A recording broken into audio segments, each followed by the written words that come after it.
আমার সমাধান চ্যানেলে সবাইকে স্বাগত। আজকের আমি 16 নম্বর স্কুল করব। এর আগে 15টি স্কুল আমি করে দিয়েছি। তোমরা যদি কেউ না দেখে থাকো অবশ্যই দেখে নেবে। আর সবগুলো স্কুলের ভিডিও আমার প্লেলিস্টে পেয়ে যাবে। আর যারা এই চ্যানেলে নতুন আছো তারা চ্যানেলটিকে অবশ্যই সাবস্ক্রাইব করবে। আর সাবস্ক্রাইব করে সাবস্ক্রাইবের বেল আইকনটি প্রেস করবে, তোমাদের কাছে নোটিফিকেশান পৌঁছে যাবে। এরপরে যখন আমি নতুন স্কুল করব তোমাদের কাছে নোটিফিকেশান পৌঁছে যাবে। আর ভিডিওটি ভালো লাগলে অবশ্যই লাইক করবে এবং বন্ধুদের সঙ্গে শেয়ার করবে। আজকের মিদনাপুর কলেজিয়েট স্কুল 16 নম্বর স্কুল করব। তো প্রথম কোশ্চেন, পিরামিডের ভূমিতলের বাহু সংখ্যা n হলে এই পিরামিডের তল সংখ্যা কত হয়? পিরামিডের ভিডিও আমি একটা দিয়ে রেখেছি, তোমরা যদি না কেউ দেখে থাকো অবশ্যই দেখে নিও। তো পিরামিডের বাহুর সংখ্যায় n হলে তার তল সংখ্যা কটা হয়? n+1 হয়। মানে পার্শ্বতল n সংখ্যক হয় এবং নিচে যে তলটা আছে সেটা যোগ করলে n+1 হবে। প্রিজমের ভূমিতল সংখ্যা m হলে প্রিজমেরও একটা ভিডিও দিয়ে রেখেছি, এই প্রিজমের তল সংখ্যা কত হবে? তো প্রিজমের ক্ষেত্রে নিচে একটি তল হবে আর উপরে একটি তল হবে, সেই জন্য মোট তল সংখ্যা n+2 হবে। বৃত্তের বৃহত্তম জ্যাকে কি বলে? বৃত্তের বৃহত্তম জ্যাকে ব্যাস বলে। নিরেট শঙ্কুর তল সংখ্যা কত? নিরেট শঙ্কুর তল সংখ্যা 2টি। শূন্যস্থান পূরণ করো। বর্গাকার জমির বাহুর দৈর্ঘ্য 6 মিটার হলে জমির ক্ষেত্রফল কত হবে? ক্ষেত্রফল হবে 6 × 6 মানে 36 বর্গমিটার। লোক সংখ্যা ও দিন সংখ্যার মধ্যে কি ধরনের সম্পর্ক? বিপরীত সম্পর্ক, কারণ লোক সংখ্যা বাড়লে দিন সংখ্যা কমে যায়, লোক সংখ্যা কমলে দিন সংখ্যা বেড়ে যায়, সেই জন্য এটি বিপরীত সম্পর্ক। ফাঁকা ঘরে সংখ্যা বসাও। 81/1000 সমান 0.081। সমকোণী ত্রিভুজের বৃহত্তম বাহুর কোনটি? সমকোণী ত্রিভুজের বৃহত্তম বাহু অতিভুজ। একটি নিরেট অর্ধগোলকের কটি বক্রতল আছে? আচ্ছা, নিরেট অর্ধগোলকের 2টি তল আছে, কিন্তু বক্রতল যদি বলে তখন একটি হবে। তল 2টি, বক্রতল একটি হবে। আচ্ছা, 700 এটাকে কথায় লিখতে বলেছে। এটা কথায় লিখলে হবে, দেখো সংখ্যায় লিখলে হবে 721.361। তো কথায় লিখলে হবে 721.361। এবার 2 দাগের কোশ্চেন আসছে, যে কোনো 6টি করতে হবে। একটি ছাত্রাবাসে 30 জন ছাত্র ছিল, তাদের মধ্যে 24 জনের খাওয়ার মজুদ ছিল, কিন্তু 6 জন ছাত্র ওই ছাত্রাবাসে থাকতে আসে। এখন ওই মজুদ খাবার তাদের সবার কতদিন চলবে? দেখো 30 জনের 28 দিনের খাবার ছিল, এখন নতুন 6 জন এসছে, তো এখন 36 জন হয়ে গেছে। তো এই অঙ্কটাকে ভাষায় লিখলে কী হবে? 30 জন ছাত্রের 28 দিনের খাবার আছে, একজন ছাত্রের কত দিনের, আর একজন ছাত্রের বেশি দিন চলবে, তাই গুণ হয়েছে, আর 36 জন নিচে বাই হবে, তো এটা করলে হবে 20 দিনের খাবার। তো খাবারটা 20 দিন চলবে। একটি আয়তাকার জমির ক্ষেত্রফল 918 বর্গমিটার। যদি জমিটির দৈর্ঘ্য 54 মিটার হয় তবে প্রস্থ কত হবে? তো 918কে 54 দিয়ে ভাগ করলে এটা পেয়ে যাব আমরা। তো 918কে 54 দিয়ে ভাগ করলে হবে 17। তো জমিটির প্রস্থ হচ্ছে 17 মিটার। তারপরে একটা ভগ্নাংশের বিয়োগ আছে, পূর্ণ সংখ্যা আছে, তাকে অপ্রকৃত ভগ্নাংশে পরিণত করে আমরা বিয়োগ করব। 80/18 হয়েছে, সেটাকে কাটাকাটি করে 4 পূর্ণ 4 9। এরপরে ছোট থেকে বড় সাজাও। 2 3 4 9 আর 5 6 মধ্যে ছোট থেকে বড় সাজাতে হলে হরগুলোর লসাগু করতে হবে। হরগুলোর লসাগু করে যেই রকম পদ্ধতি আছে সেরকম করতে হবে। এখান থেকে যেটা বড় হচ্ছে দেখো, 15-18 বড় হচ্ছে, তো 5-6 সবচেয়ে বড় হয়েছে, তারপরে 12-18 মানে 2-3, তারপরে 4-9। ঠিক আছে, এরপরে আছে 1 থেকে 10-এর মধ্যবর্তী মৌলিক সংখ্যাগুলির যোগফল নির্ণয় করো। তো মৌলিক সংখ্যাগুলি হবে 2, 3, 5, 7, মানে যোগ করলে হবে 17। এরপর 2-এর দাগে চ আছে 39 আর 65-র মধ্যে গসাগু কত হবে। তো 39 আর 65-র মধ্যে গসাগু দেখো, ভাগ প্রক্রিয়ার সাহায্যে যদি করি আমি 65কে 39 দিয়ে ভাগ করেছি, তো 26 ভাগ শেষ হয়েছে, 26 দিয়ে আবার 39কে ভাগ করেছি, 13 ভাগ শেষ হয়েছে, আবার 13 দিয়ে 26কে ভাগ করেছি, তো 13, এখানে গসাগু হচ্ছে 13। এর পরের অঙ্ক 225 এর বর্গমূল যুক্ত 4-এর বর্গ। দেখো 225-এর বর্গমূল করলে হবে 15, 4-এর বর্গ হচ্ছে 16, তো 15 যুক্ত 16 সমান 31। এরপরে আছে সমকোণী সমদ্বিবাহু ত্রিভুজ কাকে বলে, চিত্রসহ দেখাও।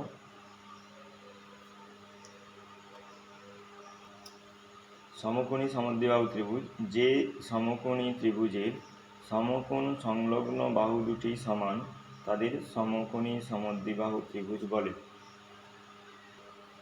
এরপরে কোশ্চেন দেখো, 5 সেন্টিমিটার, 2 সেন্টিমিটার এবং 7 সেন্টিমিটার দৈর্ঘ্যের সরল রেখাংশ দিয়ে ত্রিভুজ তৈরি করা কি সম্ভব, যুক্তি লেখো।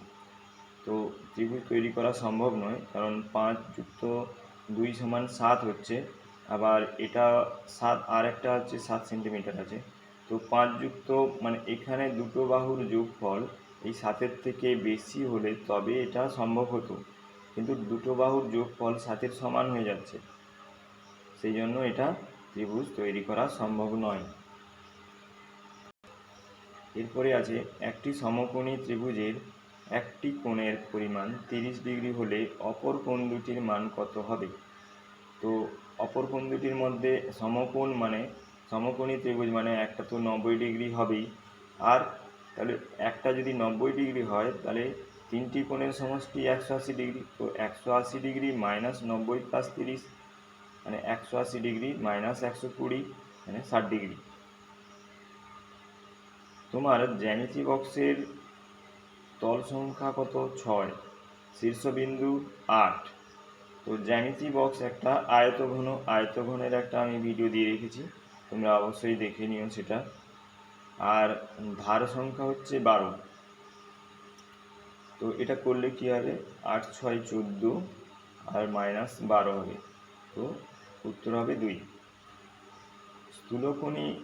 স্থূলকোণ কাকে বলে, চিত্রসহ দেখাও। তার আগে সমকোণী সমদ্বিবাহু ত্রিভুজটা আমি বলিনি। সমকোণী সমদ্বিবাহু ত্রিভুজ কী করে আঁকতে হবে, দেখো এখানে একটা লাইন টেনে তারপরে তোমরা চাঁদার সাহায্যে 90 ডিগ্রি করবে, ঠিক আছে, তারপরে এখানে পেন্সিল কম্পাসের কাঁটা বসাবে, এখানে এই পয়েন্টে বসিয়ে একটা কোনো মাপ নিয়ে তোমরা এখানে কাটবে আর এখানে কাটবে, উপরে কাটবে, তারপরে এখানে এই পয়েন্টটা আর এই পয়েন্টটাকে যোগ করে দিলে এটা সমকোণী সমদ্বিবাহু ত্রিভুজ হয়ে যাবে, ঠিক আছে। এরপর স্থূলকোণ কাকে বলে, যে কোণের মান 90 ডিগ্রির চেয়ে বেশি এবং 180 ডিগ্রির চেয়ে কম সেই কোণকে স্থূলকোণ বলে। স্থূলকোণ কী করে আঁকবো, স্থূলকোণ 90 ডিগ্রির চেয়ে বেশি, 100 ডিগ্রি, 110 ডিগ্রি, 120 ডিগ্রি, 180 ডিগ্রি পর্যন্ত তোমরা আঁকতে পারো। তো চাঁদার সাহায্যে তোমাদের স্থূলকোণটা আঁকতে হবে, ঠিক আছে। এখানে আমি 120 ডিগ্রি এঁকেছি, তোমরা 120, 130 এরকম যা খুশি আঁকতে পারো, 180-র ভেতরে হতে হবে। 14টি পাম্প মেশিন 200 দিনে 28,000 লিটার জল তুলতে পারে। 20টি পাম্প মেশিন 125 দিনে কত লিটার জল তুলবে। 14টি পাম্প মেশিন 200 দিনে 28,000 লিটার জল তুলতে পারে। একটি পাম্প মেশিন 200 দিনে কম জল তুলবে, তো ডিভাইডেড বাই 14 হবে। আর 200 দিনে একটি পাম্প মেশিন 200 দিনে আছে, একদিনে আরও কম তুলবে, তো নিচে আবার 22 হবে। আর 20টি মেশিন 125 দিনে ওপরে গুণ হবে, এটা করলে হবে 25,000 লিটার। তারপর দেখো, একটি বর্গক্ষেত্রের ক্ষেত্রফল 2025 বর্গমিটার। এই বর্গক্ষেত্রের একটি বাহুর দৈর্ঘ্য কত? তো ক্ষেত্রফল দেওয়া আছে, তার থেকে বাহু বের করতে হলে আমাকে বর্গমূল করতে হবে। তো বর্গমূল করলে দেখো, তার আগে উৎপাদক বিশ্লেষণ করতে হবে। উৎপাদক বিশ্লেষণ করলে এরকম বেরোবে। তো 5 গুণিতক 5 গুণিতক 9 গুণিতক 9, তো বর্গমূল করলে 5 গুণিতক 9 মানে 45। তো বর্গক্ষেত্রের একটি বাহুর দৈর্ঘ্য হচ্ছে 45 মিটার। এরপরে একটা ভগ্নাংশের সরল দিয়েছে, তো তোমরা দেখো এটা, তাহলে এর কাজ আগে হবে আর এখানে রেখা বন্ধনীর কাজ আগে হবে, তাহলে এই দুটো কাজ আমি করে নিতে পারবো। এবার পরের লাইনে দেখো, এটা ভাগ হবে মানে উল্টে যাবে, তো কাটাকাটি হলে এখানে থাকছে 3-এর 1, আর এখানে দেখো এখানে বিয়োগ হচ্ছে প্রথম বন্ধনীর মধ্যে, তারপরে দ্বিতীয় বন্ধনীর মধ্যে যোগ হচ্ছে, যোগ হওয়ার পর যেটা বেরোচ্ছে, যোগ হওয়ার পর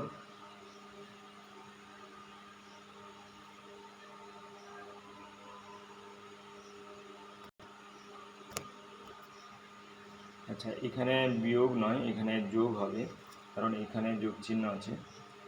তো এটা হবে কত, 3 3 9 আর 2 11, 11 24 হবে।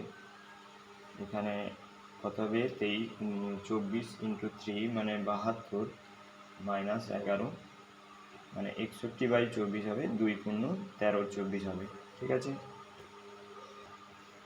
এরপরে দেখো একটা অঙ্ক দিয়েছে, ঠিক আছে, 999 বিযুক্ত 976/977। তো দেখি এটা কীরকম করা যায়।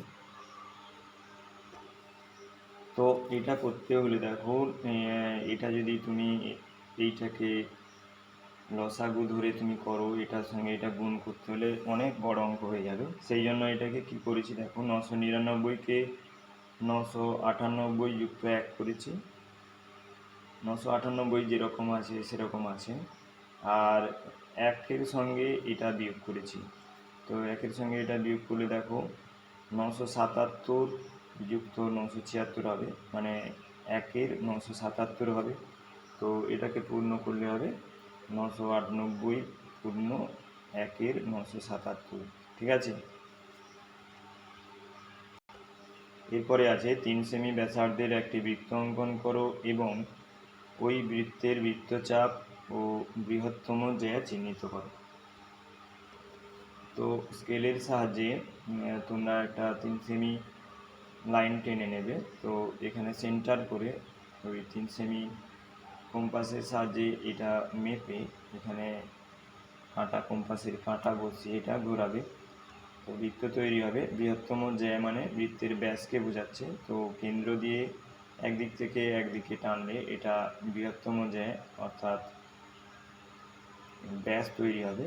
আর একটা চাপ মানে বৃত্তের পরিধির ওপর যে কোনো একটা অংশকে তোমরা বুঝিয়ে দেবে, সেটাকে বৃত্তচাপ বলে।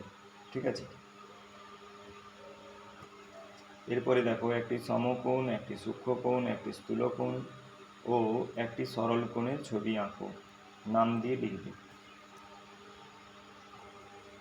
দেখো, সূক্ষ্মকোণ বলেছে, সূক্ষ্মকোণ অবশ্যই 90 ডিগ্রির চেয়ে কম হবে। সেটা তোমরা স্কেল দিয়ে এবং কম্পাস দিয়ে এটা টানবে। 50 ডিগ্রি এখানে আমি করেছি, তোমরা 90 ডিগ্রির মধ্যে যে কোনো একটা কোণ তৈরি করবে চাঁদার সাহায্যে। আচ্ছা, স্থূলকোণ মানে 90 ডিগ্রির চেয়ে বেশি হবে, 180 ডিগ্রির চেয়ে কম হবে, তো সেটা চাঁদার সাহায্যে করবে। স্থূলকোণ অনেকবার বলেছি। হ্যাঁ। আচ্ছা, তারপরে একটি সরল কোণ। সরল কোণ মানে একটা লাইন টেনে তার মাঝখানে একটা পয়েন্ট করে এটা করতে হবে। এটাকে 180 ডিগ্রি লিখে দেবে। আর এটা হচ্ছে 90 ডিগ্রি, চাঁদার সাহায্যে 90 ডিগ্রি তৈরি করবে। তো সবগুলো কিন্তু নাম দিয়ে দেবে। দেখো এখানে যদি নাম দিয়েছি, দেখো ABC, DA, GHI, KLM, ঠিক আছে। ভিডিওটি ভালো লাগলে অবশ্যই লাইক করবে এবং তোমরা কি দেখতে চাইছো এরপরে সেটা তোমরা কমেন্ট করে জানাবে। আর এই আমার সমাধান চ্যানেলে যারা নতুন আছো তারা অবশ্যই চ্যানেলটিকে সাবস্ক্রাইব করবে এবং সাবস্ক্রাইব করে এই বেল আইকনটি প্রেস করবে। আর থ্যাংক ইউ তোমাদের এই ভিডিওটা দেখার জন্য অবশ্যই। আর ভিডিওটিকে তোমাদের বন্ধুদের সঙ্গে বেশি বেশি করে শেয়ার করো, তাতে সবাই উপকৃত হবে।